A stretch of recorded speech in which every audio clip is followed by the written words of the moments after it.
ಸ್ನೇಹಿತರೆ ನಮಸ್ಕಾರ. Big boss season 11ರಲ್ಲಿ ಈಗ ಮಂಜು ಟಾರ್ಗೆಟ್ ಆಗಿದ್ದಾರೆ. ಮಂಜು ಎಲ್ಲರ ಪಾಲಿಗೂ ಕೂಡ ವಿಲನ್ ಆಗಿದ್ದಾರೆ ಅನ್ನೋದರಲ್ಲಿ ಡೌಟೇ ಇಲ್ಲ. ಅದರಲ್ಲೂ ಕೂಡ ಕಳೆದ ವಾರ ಬಿಗ್ ಬಾಸ್ ಕೊಟ್ಟಂತಹ ಟಾಸ್ಕ್ನ ಪರಿಣಾಮ ವಾರದ ಕ್ಯಾಪ್ಟನ್ ಆಗಿದ್ದಂತಹ ಮಂಜು ಅವರು ಮನೆಯ ರಾಜನಾಗಿ 3-4 ದಿನಗಳ ಕಾಲ ಮನೆಯನ್ನು ನಿಭಾಯಿಸಿದಂಥ ರೀತಿ ಮತ್ತು ನೀತಿಯ ಬಗ್ಗೆ ಮತ್ತು ಮಂಜು ರಾಜನಾಗಿ ನಡೆದುಕೊಂಡಂತಹ ರೀತಿಗಳ ಬಗ್ಗೆ ಸಾಕಷ್ಟು ಅಪಸ್ವರಗಳಿದ್ದಾವೆ. ಈ ನಡುವೆ ಕೆಲವೊಂದಷ್ಟು ಸ್ಪರ್ಧಿಗಳು ವೈಯಕ್ತಿಕವಾಗಿ ಮಂಜು ಅವರನ್ನು ಟಾರ್ಗೆಟ್ ಮಾಡ್ತಿದ್ದಾರೆ. ಈ ಕಾರಣಕ್ಕೋಸ್ಕರ ಮಂಜು ಮತ್ತು ಗೌತಮಿ ಈ ವಾರ ಕಂಪ್ಲೀಟ್ ಆಗಿ ಮನೆಯ ಟಾರ್ಗೆಟ್ ಆಗಿದ್ದಾರೆ ಅನ್ನೋದು ಸ್ಪಷ್ಟವಾಗಿ ಗೊತ್ತಾಗ್ತಿದೆ. ಪ್ರತಿಯೊಂದು ಟಾಸ್ಕ್ನಲ್ಲೂ ಕೂಡ ಮಂಜು ಮತ್ತು ಗೌತಮಿಯವರನ್ನೇ ಒಂದಷ್ಟು ಜನ ಸ್ಪರ್ಧಿಗಳು ಒಂದು ಗ್ರೂಪನ್ನು ಮಾಡಿಕೊಂಡು ಟಾರ್ಗೆಟ್ ಮಾಡ್ತಿದ್ದಾರೆ ಅನ್ನುವಂಥ ಅಭಿಪ್ರಾಯವು ಕೂಡ ವ್ಯಕ್ತವಾಗ್ತಿದೆ. ಈಗಾಗಲೇ 3-4 ದಿನದ ಆಟವನ್ನು ಸೂಕ್ಷ್ಮವಾಗಿ ಗಮನಿಸಿದ್ರೆ ಇದು ಸ್ಪಷ್ಟವಾಗಿ ಗೊತ್ತಾಗ್ತಿದೆ. ಹಾಗಾದರೆ ಯಾಕದು, ಏನು ಕಾರಣ, ಯಾವ ರೀತಿ ಟಾರ್ಗೆಟ್ ಮಾಡ್ತಿದ್ದಾರೆ ಎಲ್ಲವನ್ನು ಕೂಡ ನಿಮ್ಮ ಮುಂದೆ ಇಡ್ತಾ ಹೋಗ್ತೀನಿ. ಅದಕ್ಕಿಂತ ಮುಂಚೆ ನೀವಿನ್ನೂ ಕೂಡ ನಮ್ಮ ಚಾನಲನ್ನು ಸಬ್ಸ್ಕ್ರೈಬ್ ಮಾಡಿಲ್ಲ ಅಂದರೆ ದಯವಿಟ್ಟು ಕೂಡಲೇ ಸಬ್ಸ್ಕ್ರೈಬ್ ಮಾಡಿ ಸ್ನೇಹಿತರೆ.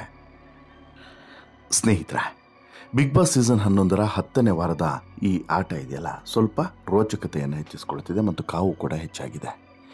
ಈಗಾಗಲೇ ಮತ್ತೆ 2 ತಂಡವಾಗಿ ಮನೆಯನ್ನು ವಿಭಜಿಸಿರುವಂಥ ಬಿಗ್ ಬಾಸ್ ಈ ವಾರದ ಟಾಸ್ಕ್ಗಳನ್ನು ಕೊಡ್ತಾ ಇದ್ದಾರೆ. ಈ ಬಾರಿ 2 ಟಿ ವಿ ಚಾನಲ್ಗಳಾಗಿ 2 ತಂಡವನ್ನು ಮಾಡಿದ್ದಾರೆ. ಈ 2 ತಂಡದಲ್ಲೂ ಕೂಡ ಸ್ವತಃ ತಮ್ಮ ತಂಡದ ಸ್ಪರ್ಧೆಯ ವಿರುದ್ಧನೇ ಒಂದಷ್ಟು ಜನ ಕತ್ತಿಯನ್ನು ಮಸಿತಾ ಇದ್ದಾರೆ, ಇನ್ನೊಂದಷ್ಟು ಜನ ಬೇರೆ ರೀತಿಯಲ್ಲಿ ಸ್ಟ್ರಾಟಜಿಗಳನ್ನು ಮಾಡ್ತಾ ಇದ್ದಾರೆ. ಇಲ್ಲಿ ತಂಡ ಅನ್ನೋದಕ್ಕಿಂತನೂ ಕೂಡ ವ್ಯಕ್ತಿಗತವಾಗಿ ಒಂದಷ್ಟು ಜನ ಟಾರ್ಗೆಟನ್ನು ಮಾಡ್ತಾ ಇರೋದು ಸ್ಪಷ್ಟವಾಗಿ ಗೊತ್ತಾಗ್ತಿದೆ.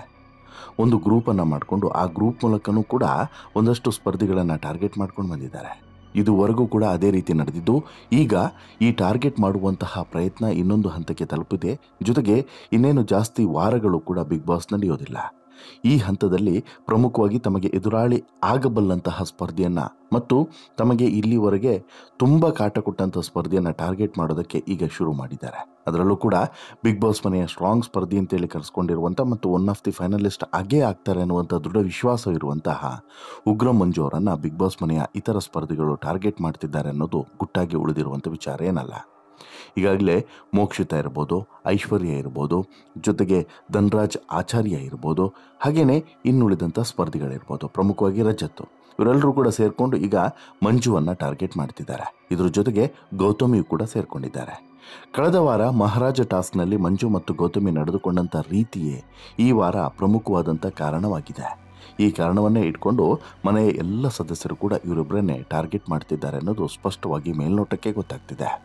ಬಿಗ್ ಬಾಸ್ ಸೀಸನ್ 11ರ 10ನೇ ವಾರದ ನಾಮಿನೇಷನ್ ಪ್ರಕ್ರಿಯೆ ಕೂಡ ಈಗ ಇದಕ್ಕೆ ಸಾಕ್ಷಿ ಎನ್ನುವ ರೀತಿ ಕಾಣಿಸ್ತಿದೆ.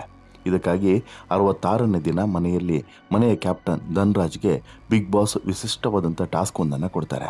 ಅದರ ಪ್ರಕಾರ ಯಾರು ಯಾವ ಸ್ಥಾನದಲ್ಲಿ ಇರಬೇಕು ಮತ್ತು ಯಾಕೆ ಅನ್ನುವಂಥ ಕಾರಣವನ್ನು ನೀಡೋದಕ್ಕೆ ಹೇಳ್ತಾರೆ. ಜೊತೆಗೆ ಈ ಮನೆಯಲ್ಲಿ ಅರ್ಹತೆ ಇರುವಂತಹ ಮತ್ತು ಸೇವ್ ಯಾರನ್ನು ಮಾಡ್ತೀರಿ ಅಂತಲೂ ಕೂಡ ಕೇಳುವಂಥ ಸಂದರ್ಭದಲ್ಲಿ ಇಲ್ಲಿ ಇಬ್ಬರ ಹೆಸರನ್ನು ಸೂಚಿಸಬೇಕಾಗಿತ್ತು. ಆ ಸಂದರ್ಭದಲ್ಲಿ ತ್ರಿವಿಕ್ರಮ್ ಮತ್ತು ರಜತ್ ಅವರನ್ನು ಈ ಮನೆಯಲ್ಲಿ ಇರೋದಕ್ಕೆ ಅರ್ಹ ಆಟಗಾರರು ಅಂತೇಳಿ ಪರಿಗಣಿಸ್ತಾರೆ ಧನ್ರಾಜು.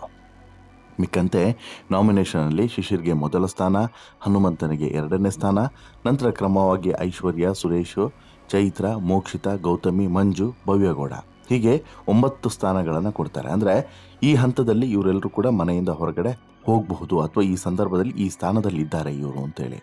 ಅಲ್ಲಿಗೆ ಲಾಸ್ಟು ಭವ್ಯ ಆದರೆ ಫಸ್ಟು ಇಲ್ಲಿ ಕ್ರಮವಾಗಿ 1 ಮತ್ತು 2 ಮುಗಿದ ಬಳಿಕ ಕ್ರಮವಾಗಿ ಐಶ್ವರ್ಯ ಬರ್ತಾರೆ. ಇದನ್ನು ಯಾವ ನನ್ನ ಮಗನೂ ಕೂಡ ಒಪ್ಪಲಿಕ್ಕೆ ಸಾಧ್ಯವೇ ಇಲ್ಲ. ಯಾಕಂತ ಹೇಳಿದ್ರೆ ಅಷ್ಟು ಫೂಲಿಶ್ನೆಸ್ ಆಗಿ ಧನ್ರಾಜಾಚಾರ್ಯ ಈ ನಿರ್ಧಾರವನ್ನು ತೆಗೆದುಕೊಂಡಿದ್ದಾರೆ ಅನ್ನುವಂಥ ಅಭಿಪ್ರಾಯ ಸೋಷಿಯಲ್ ಮೀಡಿಯಾದಲ್ಲಿ ವ್ಯಕ್ತವಾಗ್ತಿದೆ. ಧನ್ರಾಜ್ ಆಚಾರ್ಯ ಯಾವುದೋ ಪೂರ್ವಾಗ್ರಹ ಪೀಡಿತನಾಗಿ ಈ ರೀತಿಯಾದಂಥ ಒಂದು ನಂಬರ್ಸನ್ನು ಕೊಟ್ಟಿದ್ದಾನೆ ಅನ್ನೋದು ಕೆಲವರ ಅಭಿಪ್ರಾಯ. ಒಬ್ಬ ಕ್ಯಾಪ್ಟನ್ ಆಗಿ ಸರಿಯಾಗಿ ಡಿಸಿಷನನ್ನು ತೆಗೆದುಕೊಳ್ಬೇಕು, ತನ್ನ ಆಲೋಚನಾ ಲಹರಿ ಏನು ಅನ್ನೋದನ್ನು ಬಿಚ್ಚಿಡಬೇಕು.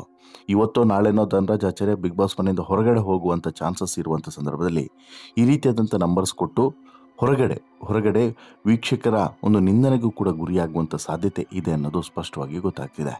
ಅದೇನೇ ಇದ್ರೂ ಕೂಡ ಧನ್ರಾಜ್ ಆಚಾರ್ಯ ನೀಡಿರುವಂಥ ಸ್ಥಾನಕ್ಕೆ ಅನುಗುಣವಾಗಿ ಈಗ ಇರುವಂತಹ ಚಾಕುವನ್ನು ಎಲ್ಲರ ಕವಚದ ಹಿಂದೆ ಒಂದು ಸಿಕ್ಕಿಸಿ ಕೊಟ್ಟಿರ್ತಾರೆ. ಅಂದರೆ ಎಷ್ಟೆಷ್ಟು ಚಾಕುಗಳು ಇದ್ದಾವೆ ಏನು ಅನ್ನೋದನ್ನು ಆಧರಿಸಿ ಒಂದು ಕವಚವನ್ನು ಕೊಟ್ಟಿರ್ತಾರೆ. ಅದನ್ನು ಬೆನ್ನಿಗೆ ಚುಚ್ಚಿಕೊಳ್ಬೇಕು.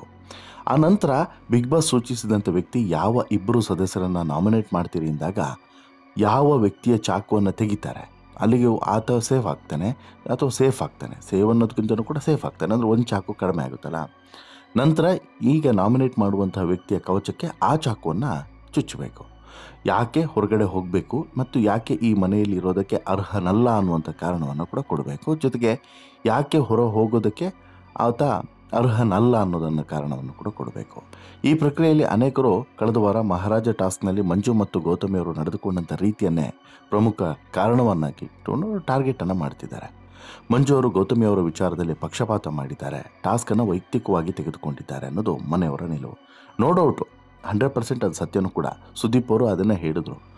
ಮಂಜು ಇತರರಿಗೆ ಬುದ್ಧಿ ಹೇಳುವಂಥ ಸಂದರ್ಭದಲ್ಲಿ ತಾನು ಸರಿಯಾಗಿರಬೇಕು. ಆ ವಿಚಾರದಲ್ಲಿ ಮಂಜು ಕಂಪ್ಲೀಟಾಗಿ ರಾಂಗ್ ಅನ್ನೋದರಲ್ಲಿ ಡೌಟೇ ಇಲ್ಲ.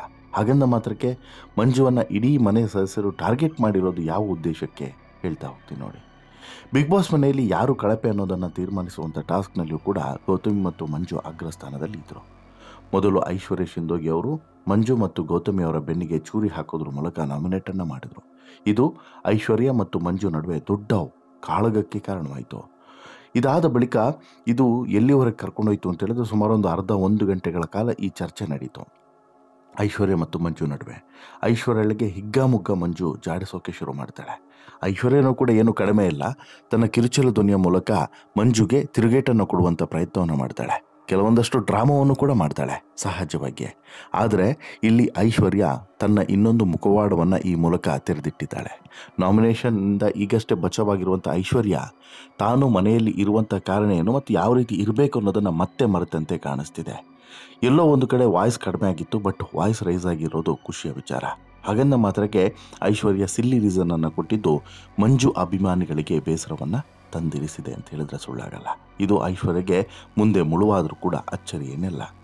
ಇನ್ನು ಯಾವಾಗ ಮಂಜು ಮತ್ತು ಐಶ್ವರ್ಯ ನಡುವೆ ದೊಡ್ಡ ಕಾಳಗ ನಡೆದು ಸುಮಾರು 1-1.5 ಗಂಟೆ ನಂತರ ಇದು ತಣ್ಣಗಾಯಿತೋ, ಮೋಕ್ಷಿತಾ ಇವರಿಬ್ಬರನ್ನೇ ನಾಮಿನೇಟ್ ಮಾಡ್ತಾರೆ. ಹನುಮಂತು ಮತ್ತು ರಜತ್ ಕೂಡ ತಮಗಿಷ್ಟವಿಲ್ಲದವರನ್ನು ನಾಮಿನೇಟ್ ಮಾಡಿದರು. ಯಾರ್ಯಾರು ನಾಮಿನೇಟ್ ಮಾಡಿದ್ರು ಅನ್ನೋದನ್ನು ಒಂದು ಹಂತದಲ್ಲಿ ಎಲ್ಲರೂ ಕೂಡ ನೋಡ್ತಾ ಹೋಗ್ತಾರೆ.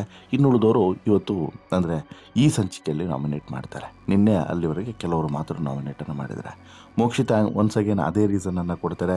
ಮೋಕ್ಷಿತಾ ಹಾಗೆ ಮಾಡ್ತಾರೆ ಅನ್ನೋದು ಎಕ್ಸ್ಪೆಕ್ಟೆಡ್. ಯಾಕಂತ ಹೇಳಿದರೆ ಮೋಕ್ಷಿತಾಗೂ ಮಂಜು ಮತ್ತು ಗೌತಮಿಗೂ ಇವತ್ತಲ್ಲ, ಈಗಾಗಲೇ ಹಲವು ದಿನಗಳಿಂದ ಒಂದು ಹಾವು ಮುಂಗುಸಿಯ ರೀತಿ ಪೈಪೋಟಿ ನಡೀತಾನೆ ಇದೆ. ಇದು ಎಲ್ಲಿವರೆಗೆ ಹೋಗುತ್ತೆ ಕಾದು ನೋಡಬೇಕು. ಬಟ್ ಆದರೆ ಇಲ್ಲಿ ಮಂಜುವನ್ನು ಟಾರ್ಗೆಟ್ ಮಾಡ್ತಿರೋದ್ರ ಉದ್ದೇಶ ಒಂದು ಕಳೆದ ವಾರದ ಆಟ, ಮತ್ತೊಬ್ಬ ಪ್ರಬಲ ಸ್ಪರ್ಧಿ ಅನ್ನುವಂಥ ಕಾರಣಕ್ಕೋಸ್ಕರ.